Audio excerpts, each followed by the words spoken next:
Halo semuanya, ya kita berjumpa kembali di channel pembelajaran kita Blessing Science.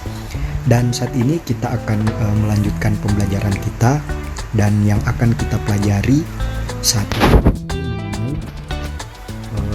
contoh soal dan pembahasan ya tentang hukum Gauss. Jadi untuk bab mengenai hukum Gauss ini sekarang kita akan lanjut dengan contoh soal, dan seperti apa contoh soal dan pembahasannya. Mari simak bersama-sama. Baik, ini contoh soalnya ya teman-teman. Perhatikan gambar di bawah ini. Jadi ini ada gambar. Nah, jadi pada gambar diperlihatkan sebuah plastik berbentuk lingkaran. Jadi ini ada plastik berbentuk lingkaran yang ini ya teman-teman,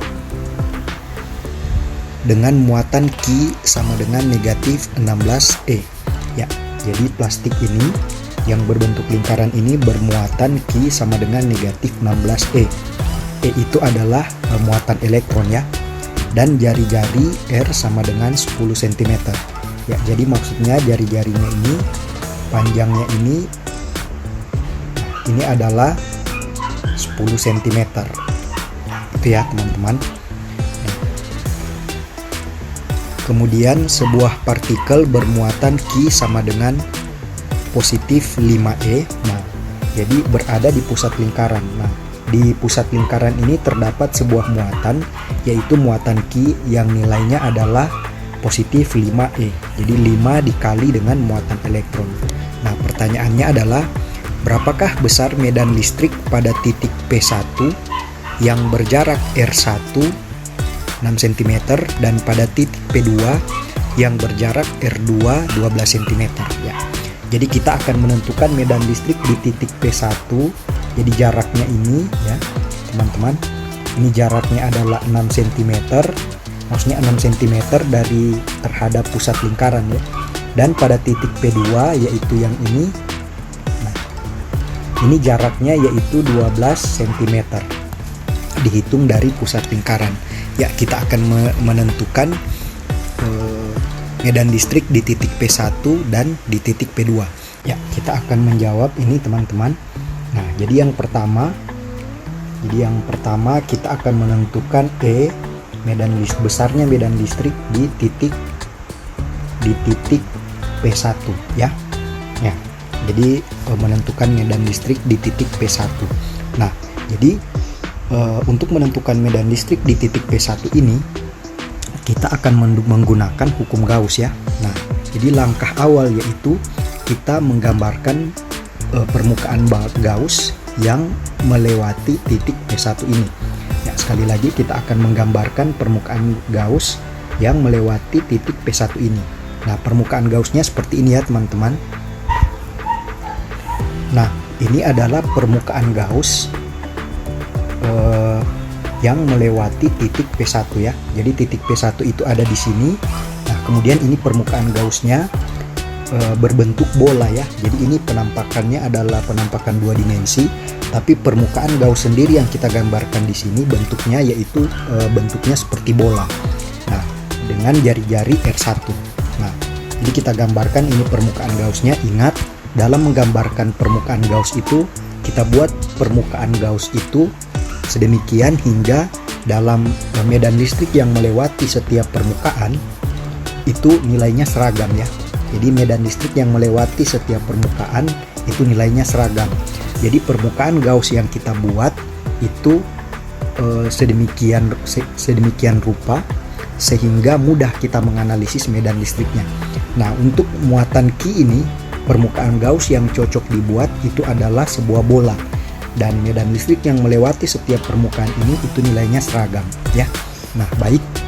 Nah, di sini kita lihat bahwa kita ambil salah satu bagian permukaan yaitu DA, dan kita lihat di sini medan listrik yang melewati permukaan itu. Nah, kalau kita lihat di sini arah medan listrik dan arah vektor dari permukaan itu sejajar ya. Nah, medan listrik ini arahnya keluar. Kenapa?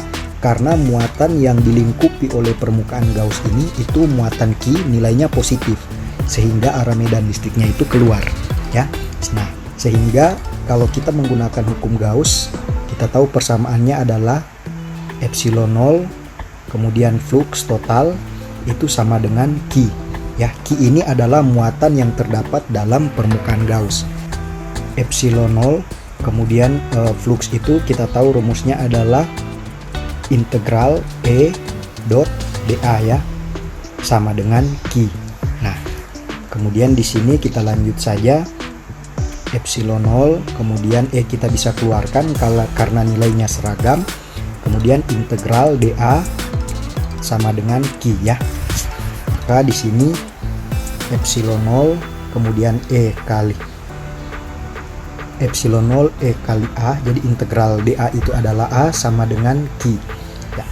Maka di sini epsilon 0 E, nah A itu adalah luas permukaan dari bola ya, jadi permukaan Gauss ini. Jadi luas dari permukaan Gauss ini kita tahu adalah nilainya 4pi r kuadrat kemudian kali Q. Maka di sini untuk menentukan E berarti E sama dengan ini sama dengan Q ya, sama dengan Q. Maka di sini E-nya sama dengan Q per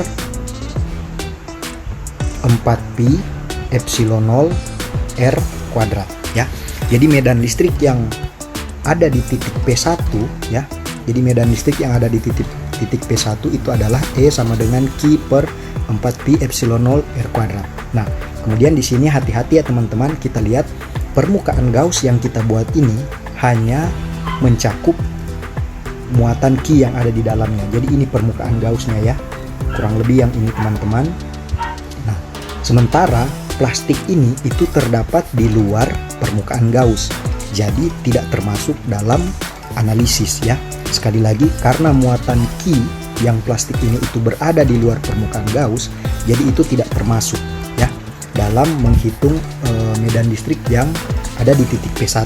Sekali lagi ingat, hukum Gauss itu menyatakan hubungan antara flux listrik yang melewati permukaan tertutup atau permukaan Gauss dengan muatan total yang ada di dalam permukaan. Jadi karena muatan Q yang ada di plastik ini di luar permukaan, jadi tidak masuk dalam perhitungan ya. Nah, jadi hanya muatan Q yang ada di pusat ini itu yang masuk dalam perhitungan karena dia berada di dalam permukaan Gauss. Jadi E sama dengan ya. Kita lanjut saja, berarti Q itu nilainya adalah positif 5E ya. Berarti ini 5 kali E itu muatan elektron, berarti 1,6 kali 10 pangkat negatif 19 dibahagi, nah ini bagi dengan 4pi epsilon 0 r kuadrat, berarti 4pi berarti 4 kali 3,14 kali epsilon 0. Epsilon 0 itu nilainya adalah 8,85 kali 10 pangkat min 12 kali r kuadrat ya. Berarti ini kali 6 kali 10 pangkat negatif 2 pangkat 2 ya. Jadi R nya itu diubah ke meter, berarti 6 kali 10 pangkat negatif 2 dipangkatkan 2. Dan hasil yang kita peroleh yaitu dari hasil perhitungan ini kita peroleh E sama dengan 2 kali 10 pangkat negatif 6 Newton per kolom ya. Jadi medan listrik yang berada di titik P1 atau medan listrik yang ada di titik P1 ini yaitu nilainya adalah ini ya teman-teman, 2 kali 10 pangkat negatif 6 Newton per kolom ya. Nah, sekali lagi yang kita perlu ingat bahwa untuk menentukan medan listrik di titik P1 kita buat permukaan Gauss, dan ingat yang ada dalam permukaan Gauss itu hanya adalah muatan Q ya, yang muatan Q yang ada di pusat lingkaran. Sementara muatan plastik yang Q yang plastik bermuatan Q ini berada di luar permukaan Gauss, jadi tidak perlu kita analisis. Nah, selanjutnya kita akan menentukan E di titik P2 ya. Nah, sekarang kita akan menentukan medan listrik, jadi yang kedua E di titik P2. Nah, berarti sekali lagi kita akan menggunakan hukum Gauss. Nah, berarti medan listrik di titik P2. Nah, sekarang kita akan gambarkan permukaan Gauss di mana P2 itu melewati permukaan Gauss tersebut. Nah, untuk E di titik P2 permukaan Gaussnya seperti ini ya teman-teman. Ya. Nah, untuk ini titik P2-nya ya teman-teman. Nah, ini yang titik P2-nya. Jadi ini titik P2. Nah, permukaan Gauss yang kita buat yaitu juga berbentuk bola. Jadi ini tampak dua dimensinya. Jadi permukaan Gauss yang kita buat berbentuk bola di mana melingkupi muatan yang ada pada plastik dan muatan yang ada di pusat lingkaran, yaitu muatan Q ya.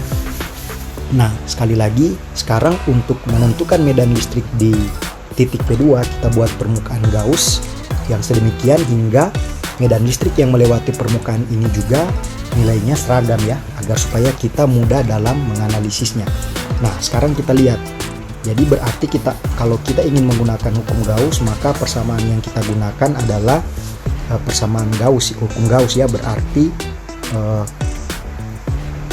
epsilon 0 kemudian flux total sama dengan Q. Ya, berarti di sini epsilon 0 kemudian untuk fluxnya ya berarti integral E dot dA kemudian sama dengan Q ya.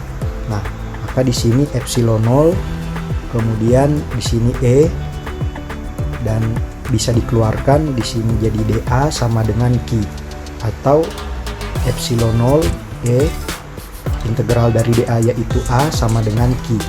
Maka untuk menentukannya E sama dengan Q per epsilon 0 kali A. Nah, sekarang kita lihat teman-teman untuk Q. Nah, kalau yang di titik P1 tadi permukaan Gauss itu hanya melingkupi muatan yang Q yang ada di pusat. Sekarang untuk P2 itu permukaan Gauss melingkupi muatan Q yang ada di plastik dan juga yang ada di pusat lingkaran. Nah, berarti untuk Q ini yaitu muatan totalnya, berarti Q untuk muatan total yang berada dalam permukaan Gauss ya kita harus jumlahkan ya, berarti Q tambah dengan Q. Nah, sekali lagi ingat, muatan yang ada dalam permukaan Gauss berarti muatan totalnya. Sekarang sudah ada muatan yang ada dalam plastik dan juga di pusat lingkaran. Berarti kita jumlahkan dulu. Kalau yang di awal tadi muatan Q yang ada di plastik belum termasuk, sekarang sudah termasuk dalam permukaan Gauss. Nah, sehingga kita harus jumlahkan ya. Berarti untuk muatan Q yang ada di plastik itu sendiri nilainya adalah negatif 16E ya. Berarti ini negatif 16E ditambah 5E sama dengan negatif 16E tambah 5E itu sama dengan negatif 11E. Berarti muatan total yang melingkupi permukaan Gauss ini adalah muatan negatif 11E. Sehingga karena muatan total di dalam permukaan Gauss ini negatif, maka arah medan listriknya itu ke dalam. Di sini kita bisa lihat ya teman-teman, ini arah medan listrik itu masuk, jadi menuju ke dalam permukaan ya. Kalau tadi hanya muatan Q yang ada di pusat, itu medan listriknya keluar karena apa? Nilai muatannya positif. Namun sekarang muatan total yang melingkupi permukaan Gauss itu adalah nilainya negatif 11E ya, negatif 11E. Karena nilainya negatif, maka medan listrik itu arahnya ini ya, jadi menuju ke permukaan ya. Kalau tadi menjauhi permukaan, sekarang menuju ke permukaan. Kira-kira begini arah E-nya. Nah, sekarang kita lihat di sini berarti arah bagian yang kecil ini vektor dA itu keluar dan arah E ke dalam.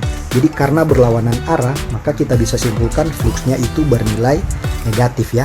Nah, berarti ini E-nya sama dengan, di sini kita lanjut saja. Maka di sini E-nya itu sama dengan negatif 11E, atau kita langsung saja negatif 11 dikali dengan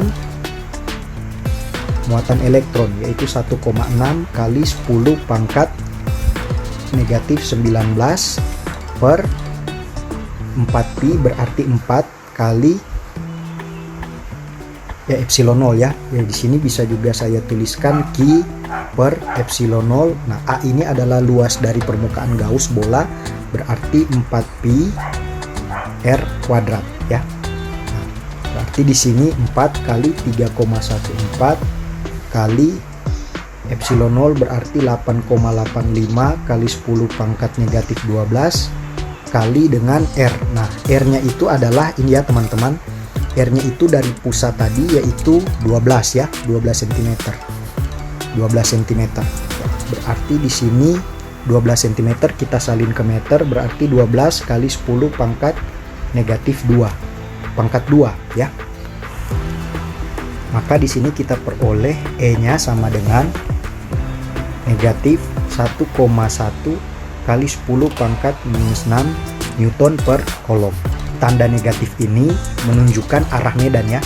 Jadi nilainya adalah 1,1 kali 10 pangkat negatif 6 Newton per kolom. Nah, jadi tanda negatif ini sengaja saya taruh di sini teman-teman. Sebenarnya untuk hasil perhitungan tidak perlu kita cantumkan, tapi tidak apa-apa, saya cantumkan saja untuk menunjukkan bahwa medan listrik yang ditimbulkan itu arahnya menuju ke permukaan ya. Kalau medan listrik nilainya positif, maka arah medan listrik itu menjauhi permukaan. Nah, dari sini teman-teman kita bisa lihat bahwa ternyata untuk muatan listrik yang ada di dalam permukaan Gauss itu kita tidak pedulikan di mana letaknya ya. Sekali lagi, untuk muatan listrik yang berada di dalam permukaan Gauss itu kita tidak pedulikan posisinya ada di mana ya. Yang penting dia berada di dalam permukaan Gauss. Sehingga untuk menganalisisnya, jadi kita buat permukaan Gauss sedemikian rupa sehingga medan listrik yang melewati permukaan itu nilainya seragam. Nah, kalau di sini kan kita hitung tetap dari pusat ya. Untuk yang kedua, yang di titik P2 itu kita hitung tetap dari pusat yang 12 cm. Tapi kan posisi dari plastik ini tidak berada pas di pusat ya. Nah, tapi tidak apa-apa. Dalam menganalisis hukum Gauss, jadi muatan yang terdapat dalam hukum Gauss itu letaknya itu kita tidak terlalu permasalahkan. Yang kita permasalahkan adalah nilai muatan totalnya. Jadi kita jumlahkan. Dan permukaan yang kita buat sedemikian rupa sehingga mudah bagi kita untuk menganalisis medan listrik yang melewati permukaan itu ya. Seperti itu ya teman-teman. Nah, jadi untuk yang kedua, medan listrik di titik P2 yaitu 1,1 kali 10 pangkat negatif 6 Newton per kolom ya. Baik. Nah, itu untuk contoh soal dari hukum Gauss ya.